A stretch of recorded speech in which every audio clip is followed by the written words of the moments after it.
Assalamualaikum warahmatullahi wabarakatuh. Perkenalkan saya Novalia Firdaus dengan akhiran NIM 032.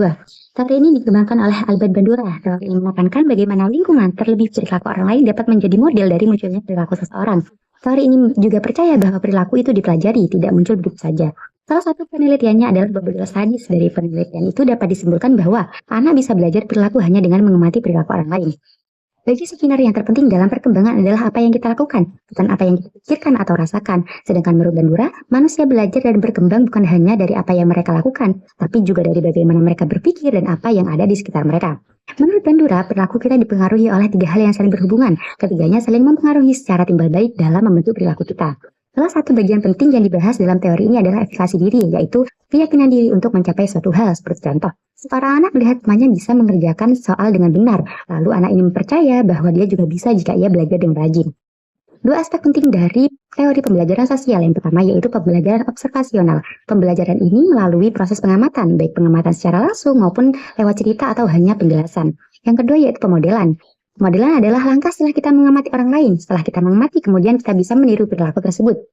Proses utama dalam pembelajaran observasional yang pertama yaitu perhatian. Seorang harus fokus pada perilaku yang diamati. Yang kedua yaitu retensi. Apa yang diamati kemudian disimpan dalam ingatan. Yang ketiga yaitu reproduksi, yaitu mencoba meniru atau mempraktikkan perilaku yang telah diamati. Yang terakhir yaitu motivasi. Motivasi ini bisa muncul dari penguatan ataupun hukuman. Penguatan sendiri itu ada tiga. Yang pertama yaitu penguatan langsung. Seperti contoh, seorang siswa dipuji guru karena menyelesaikan tugas tepat waktu. Yang kedua yaitu penguatan perwakilan. Seperti contoh, seorang siswa melihat temannya dipuji karena disiplin, lalu ia termotivasi untuk disiplin agar dia dipuji juga oleh gurunya. Yang ketiga yaitu penguatan diri, memberi penghargaan kepada diri sendiri seperti berkata pada dirinya, bagus, aku berhasil, atau oke, aku sudah melakukan pekerjaan dengan baik.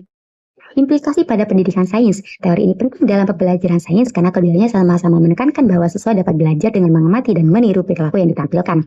Bandura menyatakan bahwa siswa belajar dengan mengamati. Hal ini diterapkan dalam pembelajaran sains saat guru menjadi model dalam sebuah eksperimen. Lalu siswa mengamati dan menirunya. Bandingkan dengan teori sosiokonstruktivis dalam pembelajaran sains. Kedua teori ini sama-sama percaya bahwa belajar terjadi lewat interaksi dengan orang lain, namun terdapat perbedaan antara keduanya. Teori sosiokonstruktivis percaya bahwa belajar terjadi saat siswa aktif berbagi ide, berdiskusi, dan juga saling membangun pemahaman. Sedangkan teori Bandura sering dianggap pasif karena fokus pada meniru. Sebenarnya tidak hanya meniru, tapi perlu perhatian dan terlibat secara aktif agar bisa mengingat dan juga meniru dalam perilaku yang diinginkan. Menerapkan teori ini dalam pengajaran sains. Melalui kegiatan sains, siswa belajar secara aktif dari pengalaman dan mengamati orang lain. Teori sosial Bandura dapat ditanamkan dalam pembelajaran sains dengan menerapkan 4 tahap yaitu perhatian, retensi, inisiasi, dan juga motivasi. 4 tahap ini melibatkan siswa secara aktif dalam mengamati, mengingat, dan juga mempraktikkan proses ilmiah dalam sains.